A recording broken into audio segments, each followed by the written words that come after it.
Hello, hello. Welcome back to a special edition of Mastering Thought. This is Christina Black. I'm with Mark Waller and with our special guest, Helena. Yeah, I want to introduce Helena. Um, she has discovered me, and we've been interacting for some time. And very much like you, Christina, she's had an Mm-hmm. experience that we're going to talk about today. And here she Mm-hmm. is. Hi, Hi, Helena. nice to be Welcome to the here. show, Helena. Thank you.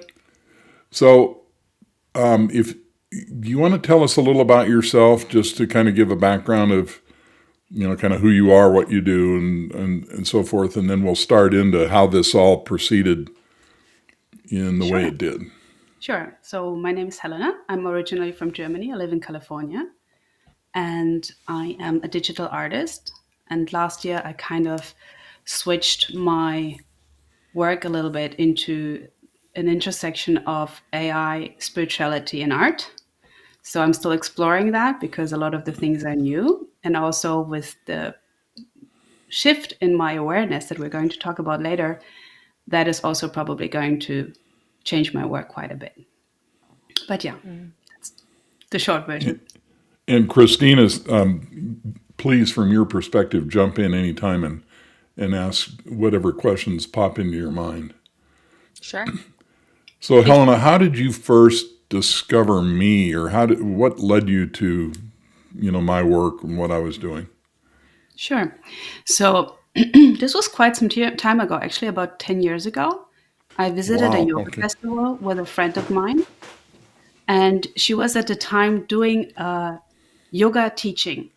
So she became a teacher. Mm-hmm. She got certified as a teacher.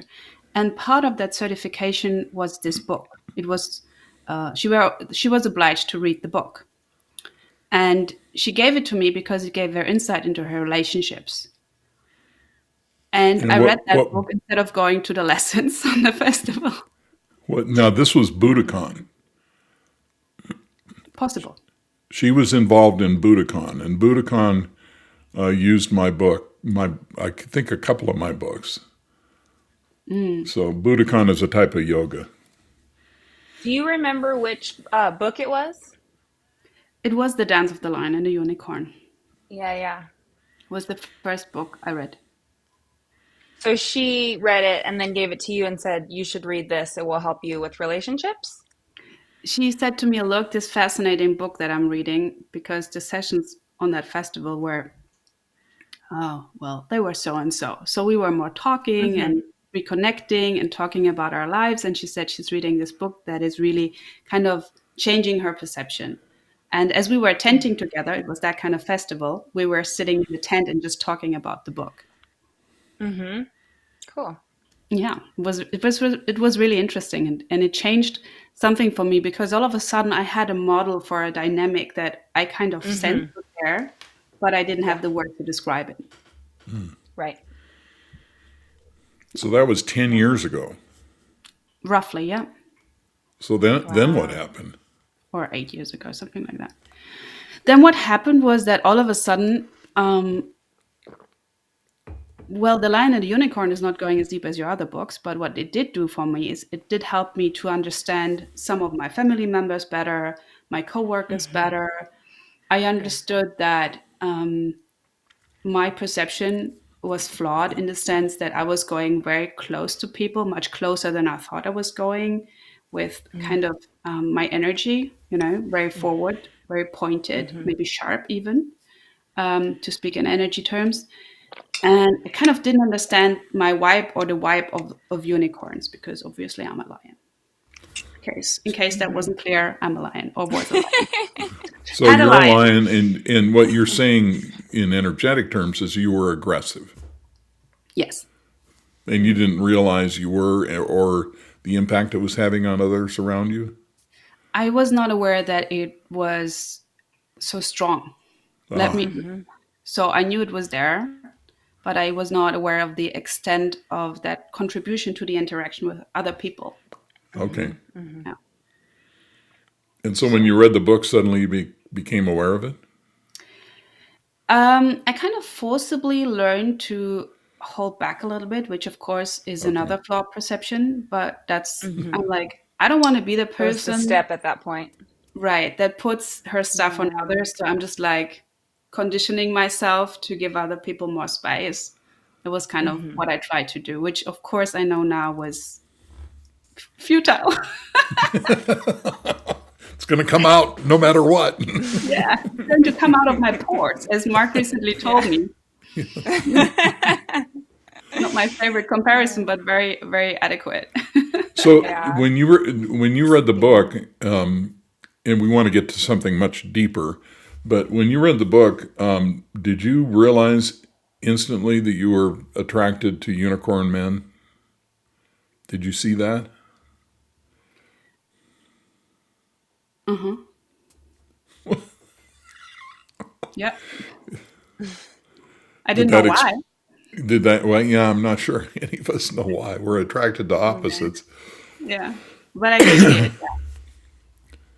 So you Hmm. could see the lion unicorn dynamic in your relationships then. Absolutely. I also have a unicorn brother and a unicorn father. Ah, Hmm. It's a interesting. model too. Yeah. Hmm. Okay. And one more question. Did you see the relationship between your current relationships or relationship and your unicorn father or your lion mother? Did that become apparent to you? I think I read it and I tried to transfer it, but the idea of hallucinating my father over everybody was not exactly something I wanted to really accept. Hmm. You know, it's now, with like all of the other knowledge that is in your other book that I'm going to shamelessly pull for you, Oh, I like all of my little notes Oh, available thank you on so much. Amazon. available on Amazon. Um, yeah, with the background in how, we grow as little humans, how we grow our perception, I understand it much better. But at the time, I'm just like reading it, stuffing, kind of trying to implement some things and stuffing other things away for later use. Hmm. But I think to the degree that I understand it now, at the time, I definitely didn't. So your books are also different from each other. So Hmm. I want to just make a point about what you said because I love the way you said it. You used the word hallucinating. Hmm. Hmm. And so just to explain that so people listening understand where that's coming from, in the Dance of the Lion and Unicorn, I make the point that we unconsciously use a template for relationships that comes from the limbic system, which is developed during childhood. And so, because we're using that template, we're going to take that template and we're going to lay it over the person we're with in an adult relationship. And so, literally, we end up hallucinating the parent or the caregiver where that template came from. Hmm. And I And maybe, believe yep, sorry. I believe Christina, a couple of discussions ago, you were talking about the same situation with you, right? That you discovered you were doing that. That I was hallucinating my dad over Brett. Right. Did I say that? Out of context, I would just say no. But I would say, like, earlier on, they did share a lot more in common than Brett does now after his awakening. Okay. All right. So Okay. I don't know, maybe that. I don't know. So, all right, someone or Mark in the comments just put me the post where I said that, and then I can remember Well, it had some. It remember had my own something. life. It had something to do with waking up in the morning with your children coming to you and instantly starting to feel inadequate. Oh yeah.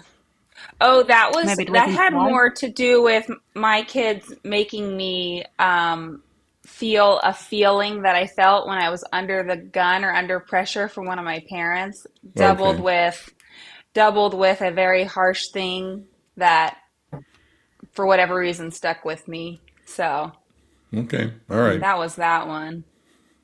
Okay. So Yeah. so now take us to whatever the next step was as you your life guided you somehow to interact with me, Helena. Sure. So I had one more unconscious relationship after I read your first book. Ended one more unconscious relationship. Mhm. And then I had gotten like a really good job. And then from that job, I had developed my self employment, my artistic work further. So I kind of had done Mm. both at the same time. Then the pandemic hit. I met my husband only because the airport was closed because he had already signed a contract to come to California. And Mm. and then the dance started again. Mm. And at some point, I just realized that, so at some point in the maturity process, we might realize that the common denominator is us. Mhm. So I Yeah. just Oops. thought something's off with probably my communication. Yeah. So I Googled Mark. And what was really interesting is that all of a sudden, because at some point my husband and I, we got married um, after I sorted some visa issues. And then we moved in together, we lived together, but every now and then we would just have really stupid misunderstandings over absolutely nothing. And we were not Mhm. at like a breaking point at all. We were just like, this is weird, can we fix this kind of communication issue? And Mhm. then I remembered, as I said, Mark's work, wrote him an email, realized that actually we are on his insurance because we are in the same, because we're all in California. And I thought, hey, let's just give this a try. Waited a little bit because I knew I could not apply any pressure on my unicorn. My unicorn. I don't mean this very literally. And yeah, we just went and talked to Mark, and it was very different than we expected, which is good because we were kind of ready to, out of love, put each other through a very long self analysis of who said what and why and blah, blah, blah. And instead of that, Mark helped us individually to understand ourselves better, which is where we have real, I don't want to say control, but influence. It's on the inside and not on the outside, because that again is futile. So Mm. I hope, did I answer your question? So you reached out to me, and Hmm. there was a question I had based on something you were referencing there. Hmm. Feel free to jump in here, Christina. So anyway, the question is, why was my approach so different than what you had expected? Well, because there is a spiritual element to it that I think the dance of the lion and the unicorn didn't reveal as much as speaking to you personally, because you wrote the book at Mhm. an earlier time. And speaking to you personally, getting your insight and your guidance, and also reading this other book was took it somewhere else. Mhm. Took it beyond the model of the dynamic of the lion and the unicorn. Mhm. And so that was into becoming the witness of your own thoughts, Hmm. Mhm. which is what Christina's Yeah. just gone through. Mhm. Exactly. And I would like to Christina, address you, because thank you very much for being so brave and in sharing your process. Because I Mm. think some Thank of the you. videos that you talk with Mark about, I watched them 3 or 4 times to get it, Mhm. Mhm. and really Well, kept me thank just you. going. Sorry, please go Mhm. ahead. Oh, I said thank you. No, thank you. Seriously. I appreciate you. You're welcome. So, I'm glad that going through it was so great, and I it can be uncomfortable to share such personal things, but at the same time the motivation is worth it. I want people to know that they can change their life experience and for the better and improve it. And yeah, doing this podcast with Mark has been one of my favorite parts of my life over the last, 5 months. So thank you. Oh, yeah, yeah, So thanks, it's Mark. really, I think it's important. beautiful. I think it's important to make the point that while uncomfortable things can come up, it's not the thrust of what I do in the work. And you can go back, if you're listening to this for the first time, you can go back into several of the other podcasts where we literally talk about how to do the thought watching exercise. Mm-hmm. And this is the key to the whole thing, because when you witness the voice in Yeah. your head, it immediately goes away, and eventually you have an aha moment where you realize you're not the voice in your head, and you disidentify from thought. So it's not really like therapy, where you're Not at all. exploring feelings and all that. Feelings can Right. come up, and I think also maybe implicit in what you were saying, Christina, is at some level there's an expectation that you're making yourself vulnerable, and that's To share this? Is that what you mean? well, no, when you go into the process, there's a preconception a lot of people have that it's going to make them vulnerable to emotions and things, and Oh. that's not the intent of it at all. Hmm. Uh, are you talking about after the awakening? Because I would say I've been like freed from emotion Right. since. Well, but Yeah. the process. What I'm saying is, the process of being liberated from the voice in your head doesn't focus on experiencing a lot of bad emotions.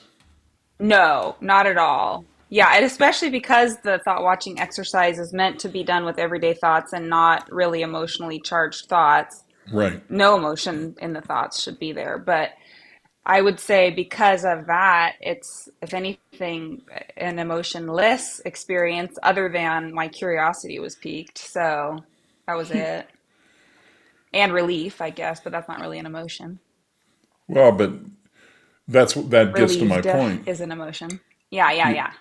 you were relieved that you didn't have to go into that dark hole anymore, and Yeah, Luke, I you would are my say if you father. That.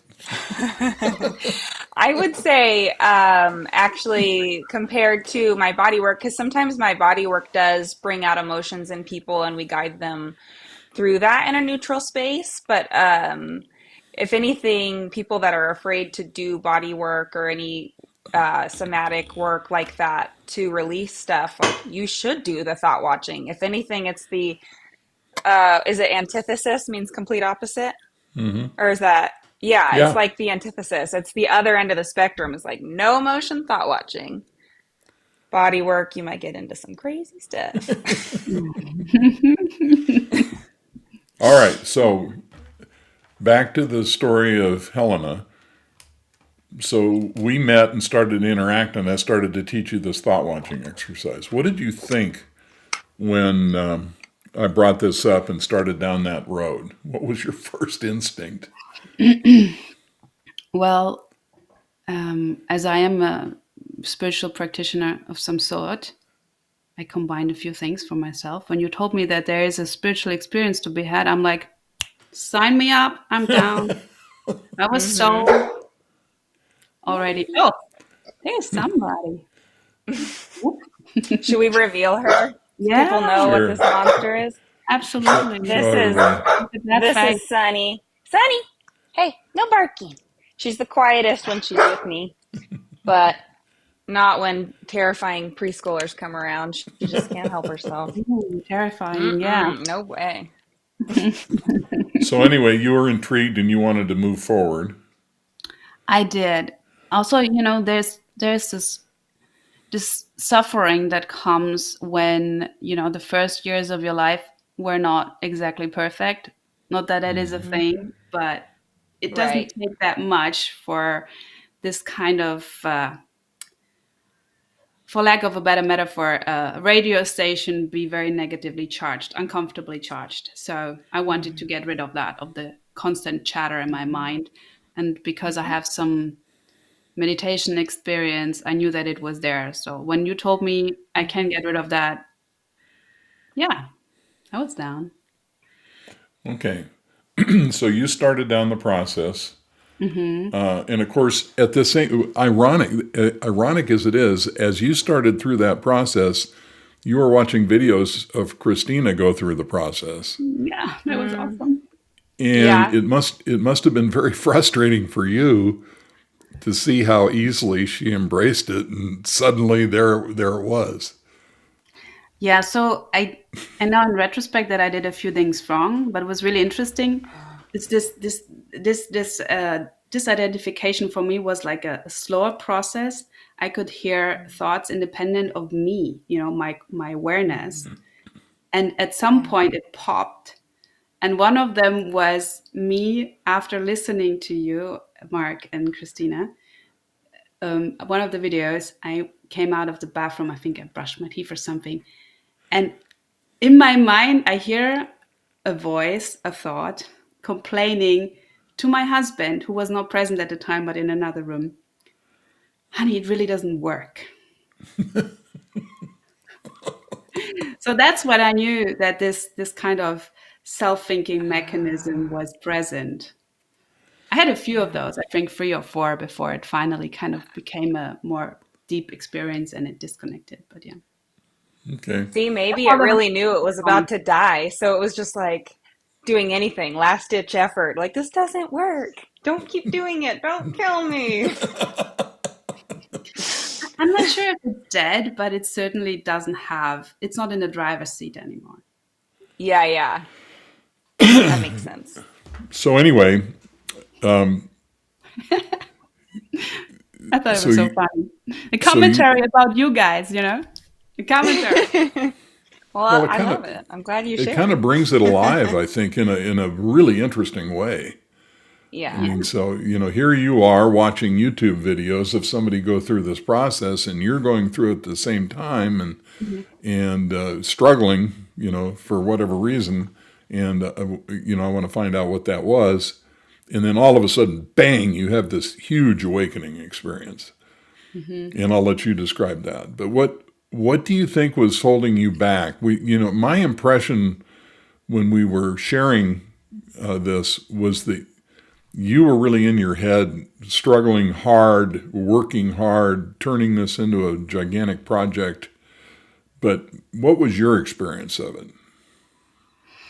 Well, so I think there was for me, a difficulty with the recall of the instruction. So the moment Oh, I'm trying to Yeah. recall it from my memory, if I understand Hmm. the visualization you showed a few videos ago correctly, the moment I'm trying to Hmm. recall it, I was immediately in the DNS. the default mode network. Yeah. Hmm. So the moment you instructed me, or my husband kindly helped me instruct, I'm like, can you repeat this back to Mm. me? It was no problem whatsoever. But I would get kind of lost in different things, in my feelings, in Hmm. thoughts. Sometimes I'm sitting down to do the exercise, which is supposed to be a really short thing, right? Right. Hmm. And then it doesn't work, and I kind of get lost in my emotions. And an hour later, I'm like, screw this. Yeah. So I definitely did some things differently than I should have, and I also think I looked at my feelings instead of my thoughts quite a bit. So can I share this one thing that I observed? Hmm. Sure.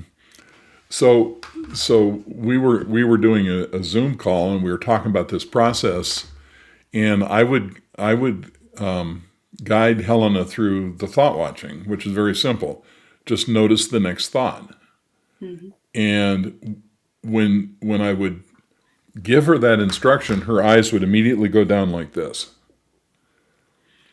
And if anybody's ever studied neurolinguistic programming, when a person's eyes go down, they're going into their feelings. Oh. And Hmm. so I pointed that out to her. I don't know if that was helpful at the time or not, but Very. but I could see instantly she was going into her feelings instead of becoming the observer.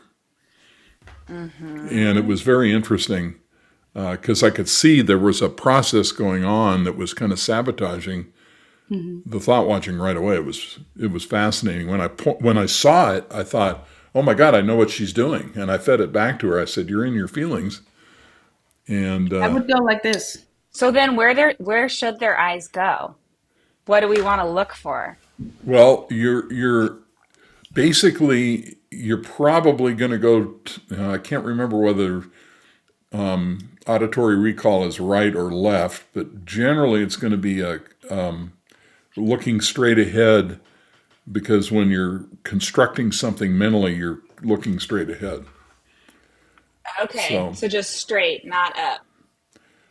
no, when you're looking up, that's visual recall. Oh, and I go there a lot, actually. Right. When I think deeply. Okay, that's so interesting. But Okay.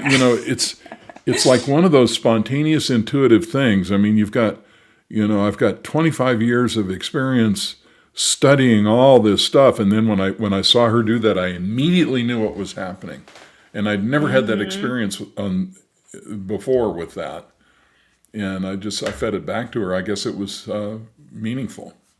Absolutely. I Mm-hmm. mean, I went into this session slightly frustrated, to put it mildly. And I asked you, please help me. I'm doing something wrong, you know? And because I knew it had worked, and this thing is when people share this kind of experience, it gives other people the confidence that it works for them Right. also. So that's also one of the reasons why I'm here today, because I think Mm-hmm. it's a gift that we can choose to give ourselves, in a sense. And Mm-hmm. after doing it correctly, which a few days I went around like this, like a joke, it's kind of making it more funny and relieving the pressure, relieving the pressure of like I invested quite a bit of time into Mm-hmm. doing the exercise all kinds of wrong, because it's Yeah. simple, but Yeah. it's not easy. Because if you, like, Right. I did from also your videos where you did the troubleshooting, I think I did Mm-hmm. everything wrong at some Oh point. man, me too. Totally. 100%. It took so long for me to figure out how not to do it wrong. Yeah, right. It's a good thing I had Mark's consulting services. Well, don't you think that's because the ego just wants a project, and we No, overthink everything, and no, I really didn't want another I project. I think just wanted this to I go think it's a well. mixture because I think it's a mixture of that and it was uncharted territory and it's so much uh, easier to try something if you've done it or something like it before.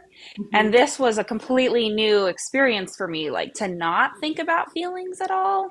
I mean, that was good. Like it was good for me to get to a really neutral space. And really neutral spaces is where the most healing can happen, I think, too. Just to throw it out there. I don't know. What do you think about that, Helena? Sorry, I was just not thinking at all. Can you repeat your question, please? Oh, yeah. I was saying that like when people are in a neutral space, to me, from my observations, it seems like the most healing can happen when someone is in a neutral space. I guess I was in a neutral space, and yes. Okay. all right. So Perfect. and she told you told me yesterday we were chatting about this. You told me that you struggled with this for 100. Was it 105 days? You said 101. Oh, 101. wow. Yeah, I just happened to look into my calendar because I wanted to see when our next meeting would be. And it showed me our first meeting, and then I realized, oh, yeah, it took me quite a bit of time. But I mean, I wasn't in the Hmm. process alone, also. So there were some other things going on, and I didn't immediately get it, and then all kinds of things. So, Hmm. but it was a long, long time. So what was the breaking point? What was the point at which everything changed? Yeah, so I got the book Awakening, this one. On Amazon. Yeah, he's ready. He's born ready. Um, I got the book Awakening as a gift for Christmas, um, or the holidays, and I kind of had a lot of time on my hands, so I read the thing. I'm also somewhat of a fast reader, so I think I read it in Mm, 3 days. On mm, 28th, it that's so happened. cool. So the book was substantial in it, Wow. but the combination was also with doing the thought watching exercise right, because I was Yeah. reading the book and I could hear the commentary. It wasn't mine, not actively mine. Mm-hmm. There was a separation in experiencing the voice, um, independent of me, was, I think, what ultimately did it. And also trying to imagine something that's not imaginable, but I think Mark will get to that later. Okay, so there was a point in the book where you read something that just caused the trap door to open and you fell through it. Maybe that's not Um, a good metaphor. that's really close. So as an artist, I'm used to being able to imagine pretty much anything. I'm not saying that out of overconfidence. It's just a practice. It's part of my job. Mm-hmm. So I'm reading I'm reading the description that I'm sure Mark will share shortly, and I'm trying to imagine it, and I fail. And then kind of I hear a voice that was really like a clairaudient experience, and then two Mm-hmm. lights. Kind of, I'm trying to express a spatial experience, and then Mm-hmm. and then it was gone. Like the connection was gone, and I was in a very like I would say uniquely profound experience of oneness for a few minutes. And then the gardeners came. Mm-hmm. I'm going to share this passage in the book because I went back and read it last night, and it affected me. So let me read this. So this is an interaction I'm having with an imaginary client in the book. And I say, Jerry, do you want to try something radical? And Jerry nods, and I continue. Okay, I want you to tell me the one thing you absolutely know for sure in this moment. I hold up my cell phone. How can you prove that this cell phone exists in something you and I might call reality? Jerry looks at me like I've just lost all my marbles. Please, let's just play along with this for a moment. Don't run screaming from the room just yet. Okay, Doc, but you're freaking me out a little here. Okay, let me take a step back. I hold up the cell phone again. Tell me scientifically, how do you know that this is a cell phone? Jerry understands the question and dives into the answer. Let's see, the nerves in your eyes and hands send signals to the brain. That's how we know it's a cell phone. Then the brain compares that to learned information from the past, and a match is formed. Right, but we're not really experiencing the cell phone, are we? He looks at me funny for a moment, and then suddenly his eyes light up. Oh my God, we're not having the real experience of the cell phone. It's nerve impulses and brain chemicals and stuff. How right you are. We're not having a direct experience of anything. What we call reality is nothing more than a representation happening in the brain. It's electrical, it's holographic, and it's nothing more than an appearance in our awareness. And when she read that, Yeah. I was sitting under the lemon tree. I remember it like it was yesterday. No, serious. and It was very profound, and I failed to understand what a cell phone really, really, really was. And while my mind was failing at it, I had from the thought watching exercise, I had the awareness to kind of know my spatial, like I had a spatial experience of the thoughts that came up. And when I read the second sentence, that kind of really blew my mind was, we're not having a direct experience of anything. Now, you can read that intellectually, but with the thought watching exercise, I kind of had a completely different, kind of more of an experience than reading it. It was very like the Mm-hmm. way it kind of just perfectly fired together. I think disconnected me Mm-hmm. from my ego. Mm. Mm. so for you then, what happened to your relationship with your ego in that moment? Well, as I said, it was gone, but and here comes the point where it might be a little different than you intended in your book. From this deep oneness experience that I had, it kind of also disconnected me from my identity altogether. So I had a experience of pure Mm. awareness, Of Mm. what? of pure awareness. Awareness. Okay. It was relatively Mm. short, and I understand that advanced spiritual practitioners might be able to go there for a longer time. Mm. But I would say it was kind of annoying that fried my identification with myself. Hmm. Now it's more like I have a name, like I own a name, than being identified with my name. So it's Then a little this bit, Mm-hmm. is my, yeah, I got. Mm. mhm, Interesting. yeah. So stage one, Mm. of the awakening is disidentification with your mental activity, disidentification with thought, knowing that you're not the voice in your head. Mhm. Step two is knowing that you're not a self, or the collapse of the identification with the whole thing. Okay, so I have a question about that because I feel like I'm still struggling with that part. And it's Sure. hard for me to say that I was thinking of something, but that it's not me. I don't understand that fully. Can you explain, like, how can I control myself and at the same time, it's not me. I'm just aware of it, but I feel like I'm in control.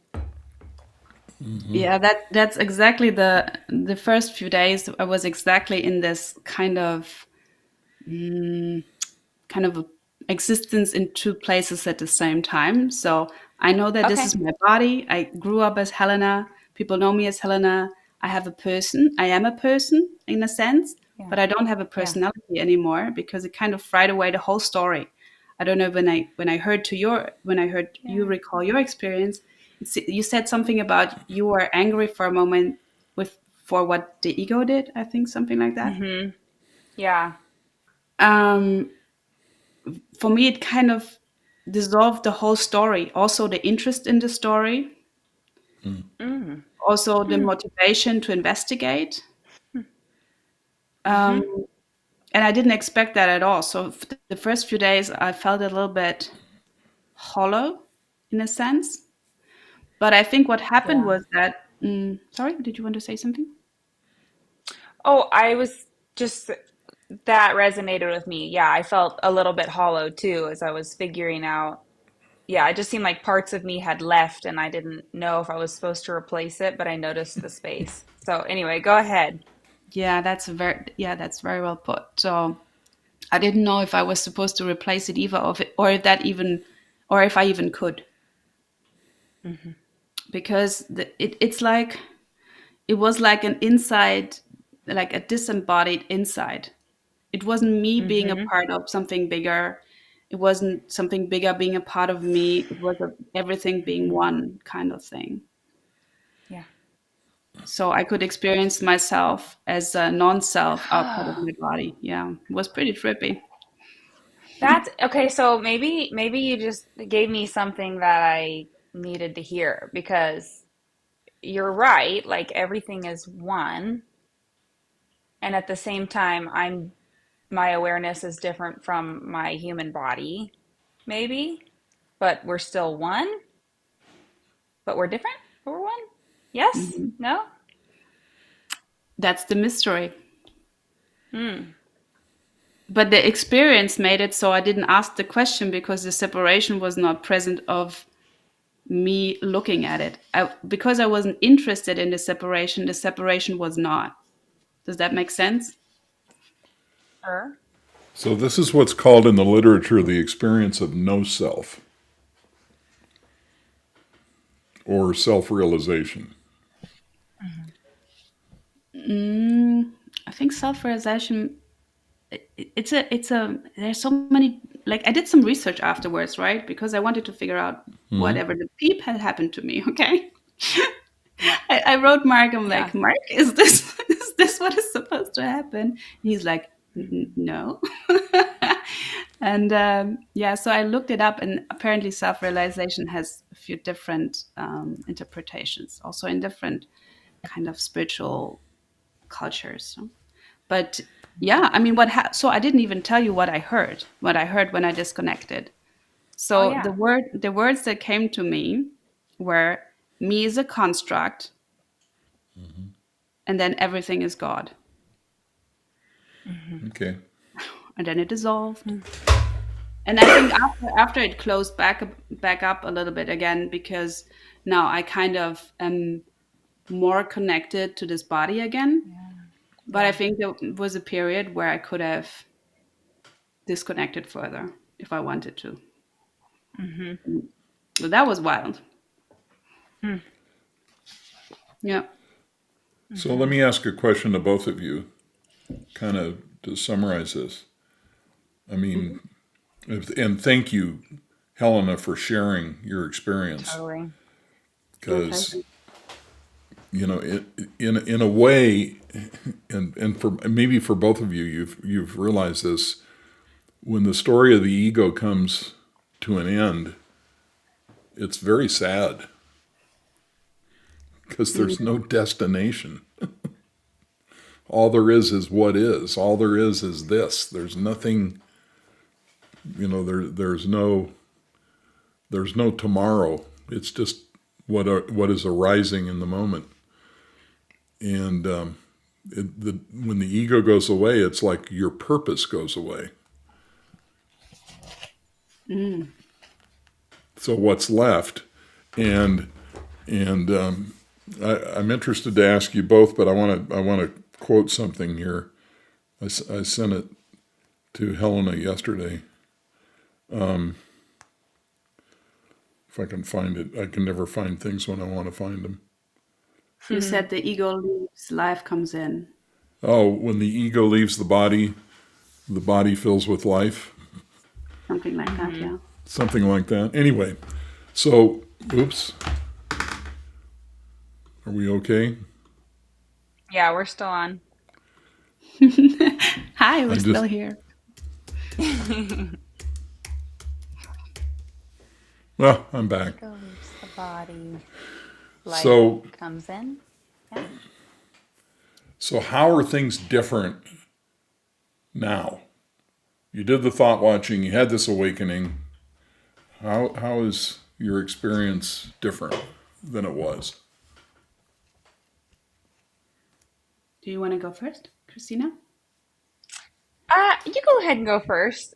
Unless you need to think for a minute. I have my first impression in my mind. Maybe you can go first because I'm drawing a blank for now. Yeah, that's fine. It would be awesome. Um, so for me, I don't remember if I felt the blues for my ego dying or not, but I did feel relieved and like more life came in, even with my actual amount of energy at the end of the day was so different, and the way I was sleeping was better. And um, honestly, my life's so full. My husband and I are very close, and we have two kids who really would like to have every bit of our attention we can offer them and beyond. And and we're pretty intentional parents, so that's a lot. And I work, so honestly, it just felt like, oh, good, the ego's gone. Now I have one less person to have to try to like satisfy. Like for real. Woo! Yeah, and That's so it's like, oh, awesome. okay, that's nice. This is great. I love it. Mhm.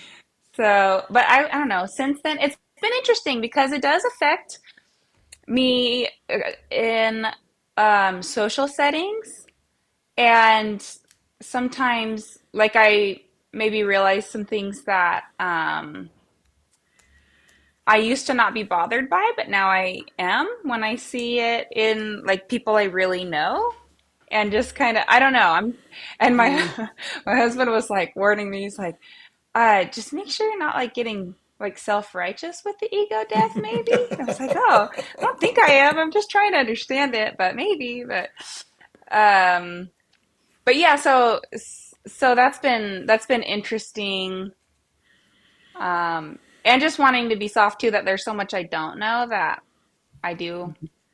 I don't know. I don't know if I should be more careful when I'm observing people. My mind just goes on its own, like, oh, maybe that's their ego or like whatever. But I don't know. I don't necessarily want to be doing that to people either. So, Mm. The ego wants to get a hold of the experience and use it as a weapon sometimes. oh, so it's like trying to drag itself out of the grave. Pretty Like, look much. at them. They haven't even had an ego death. Yeah, They what's should be wrong with totally them? jealous of you. Yeah, they could, if they were awake, they could see this. Yeah, so for me, I think my ego is alive and well. I just don't own it anymore in the sense, or doesn't own Oh, me. interesting. It's like Yeah. more of, I can see it as like a biological function of the body, like a survival function. Hmm. That's kind of how it feels because if something comes up, you know, I have a full palette of emotions. It's just not as strong anymore. I have more wiggle room, making much bigger wiggle room, I must add. I'm making decisions that are not led by shame. For those who don't know the book, The Lion and the Unicorn, that is the base feeling that the lion is trying to avoid. Um, so I was, for me, I don't know how our experiences are different or if that even matters. But for me, there was a certain sadness that the ego was gone because it kind of had um, a redefinition, or it kind of rearranged what life means for me, because I was so identified with my experience of Right. life through the perspective and the filter of the ego. And now that it's more in the background, or maybe all the way in the background, but I know that it's in the background, right? Something else came in. And it's really interesting because Mark said life comes in the body. And like for the first time that I'm not identified with a personality, maybe I am a person rather than, wearing a mask. Because also there's this really interesting quote that Mark put into his book by Katie Davis.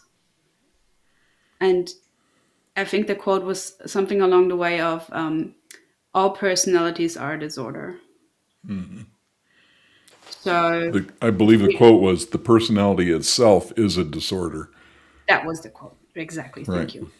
So, and that's, in retrospect, that's how I look at it. And for me, what came up was not more life in maybe the conventional interpretation that I had of life, but more of like an eternal hum came in. Now I now know kind of the frequency that is like a base frequency, if that makes sense. And I can focus on it.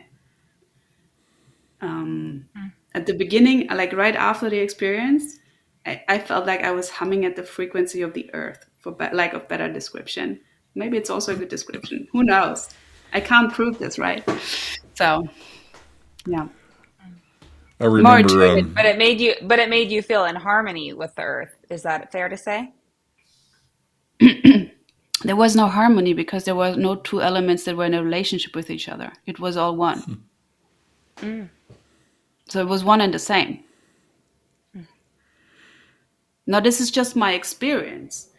And I don't want to over define the experience to the point where I can't enjoy it anymore. But there are different ways, maybe later along the way, different ways of making sense of the experience. Some terms that I googled were non-duality, oneness. Some of the teachers that Mark recommended to me, like Rupert Spira, for example, Eckhart Tolle, which, by the way, is really interesting because I used to listen to Eckhart Tolle and I'm like, what in the beep is he talking about? I had no access whatsoever to what he was speaking. Like on an intellectual level, yes, but not on an experiential level. And after my experience, I could actually listen to Eckhart and also enjoy it. Mm. Wow. Because it was what he was talking about is now in your experience. Hmm. Right. That's a very smart point. Thank you. Okay. Anything either one of you want to say That's in tasty. wrapping up? Huh? Oh, that was tasty. I got something to chew on for a bit. I mean, I can, shamelessly promote my books. By the way, The Dance of the Lion and Unicorn is now an Audible book. And Mhm. you don't necessarily need to go to Audible to find it. If you go on Amazon, there is a link to Audible because Amazon owns Audible. And so if you just happen to find the book on Amazon and you want the Audible book, you just click Audible and it takes you right to the Audible version. Do they do the thing where if you buy the book, then you can buy the Audible for like $2 or anything like that? That may be true. I haven't explored that. I don't know. Yeah. May I just add one last thing that I think might be an important disclaimer? Because I got a little bit sidetracked earlier with all of these interesting questions. So I have this note here in my paper, sad for the ego dying. So there is a price for the shift, right? The shift is that what we used to know is gone and it is replaced by something Hmm. else. If that, for me, it was kind of this strong discomfort that I wanted to let go of. And if that was the price, so be it. Um, but it did come at a price. So peace comes at the price of the absence of the turmoil and the shame and whatever. And it's not like you would see that necessarily in me all the time, but um, it was just a baseline discomfort in my life that is now gone. Hmm. But it was what I used to know. So there was a sense of disorientation, if that makes sense. And just wanted to add that because I kept writing Mark every now and then. I'm like, this is really different. And it is really different. Yeah. Well, that's what I was trying to allude to earlier when Hmm. I inartfully referred to it as a death. One of the things that I deal with when I train people is they immediately realize they're going to have to let go of the drama. And the Hmm. drama has been such a huge driver in their life, it's very threatening because their identity is tied into the drama. And I think that's partially what you're referring to. Because Yeah. when you're letting go of the drama, it's almost like letting go of the bar on a trapeze before you grab to the next bar. And Oh. Yeah. Very good and so description. people get a little freaked out and a little scared, and they have to decide, okay, is the pain of not knowing what's going to happen next greater than the pain I'm experiencing now? And they have to make that judgment as to whether they want to move forward or not. Yeah. Usually I get them when they're so done with the pain, they'll do whatever, yeah, I'm ready, let's Same. go. But a lot of times it's very threatening to realize that your way of life, which was basically living on the Jerry Springer show, is going to be Yeah. ripped away. And what's that going to be replaced with? Oh my God. That can be a moment of terror. So, It, it even goes as far as the interests that I have. So um, I actually watched a lot of bullshit, if I can just say that, on my like on YouTube and whatever. I looked at a lot of like useless things, and I do that to a lesser extent now, much lesser extent. I'm not interested in anymore. right. There's no Yeah. benefit. There's no Well, like and what. and I think that's part of what Christina you were referring to, because when you look at other people's lives and their relationships with you, if they're based on drama and coalitions and judgments and gossip and things like that, you become completely disinterested in those relationships. Sure. And that can sometimes rearrange your whole social grouping, because in the past it was all about, okay, let's get all the women together and complain about our husbands and or whatever. And when you're awake, you just don't care to do that. You don't want to be in that darkness anymore. Sure. Yeah. I have a question for Christina, if I may. Yeah. Christina, I don't know if this is a good question, but I'll just try to word it my very best. Can you tell me where your sense of self is localized?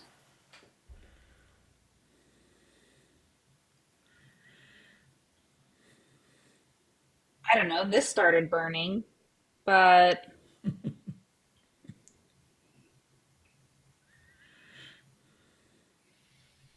maybe, I don't know, maybe that. What do you think? I have no opinion. I'm just curious Oh, because I can't find mine anymore, and I'm still, looking through the eyes of this body. yeah. So in my work, sometimes and I think we've talked about it too on here, but sometimes when you're going to the non-conscious looking for answers, you just talk to it like it's another person. And yeah, that's what I did. I basically just directed my attention to my non-conscious and said like, hey, where do I identify with myself? And then everyone's experience is different. It kind of Mhm. is similar to like how you learn. You know, some people like to see, some people like to hear, some people like to touch, but your body will like lead you maybe through a feeling or maybe through a thought or a vision or whatever. And then that can be the way that you understand your non-conscious is trying to communicate back to you.